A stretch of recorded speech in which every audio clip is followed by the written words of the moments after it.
Everyone talks about dealing with difficult people, but no one explains what to do when they're actually likable. You've got someone in your team who is genuinely likable. They're good at what they do when they actually show up, but they cancel meetings at the last minute, don't return your calls or emails, and every single time you count on them to deliver something, you're left scrambling. I'm talking about the flake, and if you've got one on your team right now, you'll understand this. The flake is one of those people who leaves you feeling completely torn. On one hand, you like them. They're pleasant to work with, bring good ideas to the table, and when they do turn up, they're genuinely fun to be around.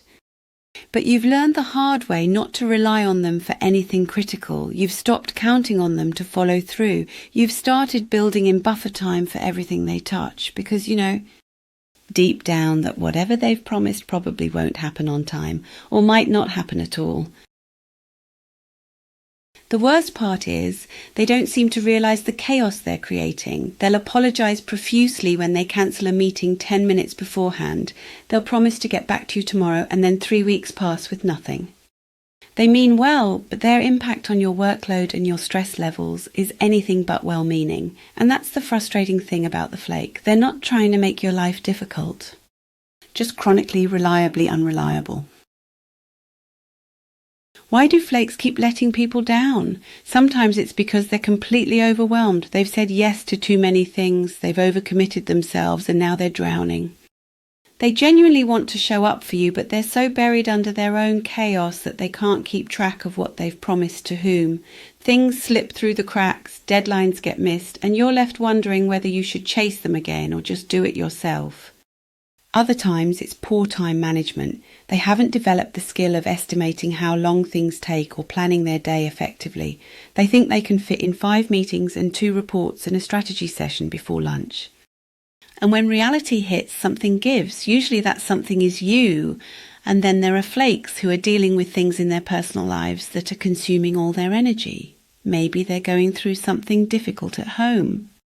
Or they're struggling with their mental health. Perhaps they're just completely burned out. They don't have the capacity to show up consistently, but also don't have the self-awareness or the courage to say, I can't do this right now.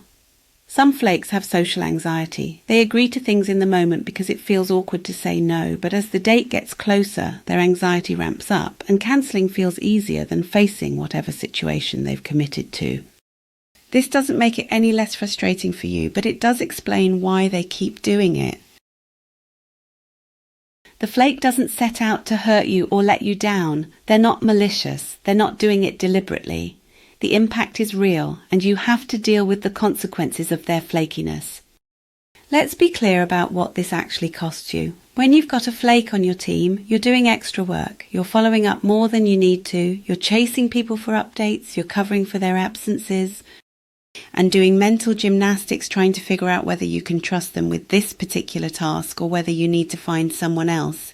You're also carrying stress that isn't yours to carry. Every time you assign them something, there's a little voice in the back of your mind wondering if it'll get done. You're second-guessing yourself, building in contingency plans, and wasting energy on worry that you could be spending on literally something else. And if you're managing a flake, you're probably feeling guilty about it too, because they're nice people. They don't mean any harm. So it feels unfair to be frustrated with them, even though their behaviour is genuinely affecting the team's ability to function. You might find yourself making excuses for them, protecting them from consequences, and quietly redistributing their work without addressing the real issue. Meanwhile, other team members are noticing. They're picking up the slack, they're covering the gaps, and they're starting to resent it. Morale takes a hit when people see that unreliable behaviour gets tolerated. It sends a message that follow-through doesn't really matter. And that's not the culture you're trying to build. So why is the flake one of the hardest personalities to actually confront? Because it feels mean, they're apologetic and seem genuinely sorry. They don't mean to let you down. And when someone is nice and likeable and not doing it on purpose, calling them out on their behaviour feels harsh. It feels like you're being unreasonable or overly critical. So instead of addressing it directly, you adjust your expectations, you work around them and silently accept that this is just how they are. But here's what happens when you do that. Nothing changes. The flake continues being flaky because there are no real consequences. They keep apologizing, you keep accommodating, and the cycle continues until either you burn out from carrying the extra load or they eventually drift away to be someone else's problem. So what can you do about the flake? First, set clear boundaries and stick to them. If they cancel on you at the last minute more than once, tell them directly that the next time it happens, you'll need to reconsider whether they can be involved in this project. This isn't about punishing them, it's about protecting your time and your team's ability to function. Be kind, be clear, and be consistent. Second, try to understand what's driving their behaviour. Have a conversation with them.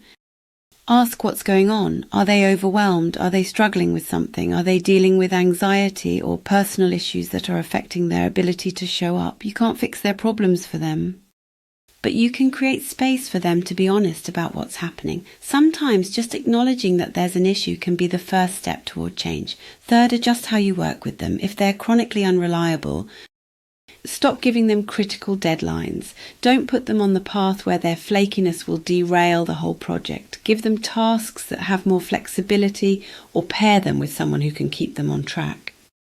This isn't ideal, but it's pragmatic. You're managing the situation as it is, not as you wish it would be. And fourth, document everything. If their flakiness is affecting the business, you need a record of it. Not because you're building a case to fire them, but because patterns matter. When you've got clear examples of missed deadlines, cancelled meetings, and unreturned communications, it becomes easier to have a direct conversation about the impact of their behaviour. Finally, be prepared to let them go if nothing changes. If you've set boundaries, you've had honest conversations, you've adjusted your expectations, and they're still unreliable, then you need to decide whether this is sustainable. Sometimes the kindest thing you can do for everyone is to acknowledge that this isn't working and make a change. The flake is frustrating because they're not trying to make your life difficult, they're just not showing up in the way you need them to. But you can't build a reliable team around unreliable people.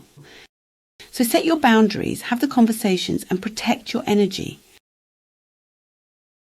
If you're dealing with someone like this right now and you need structured support, message me to see how I can support you.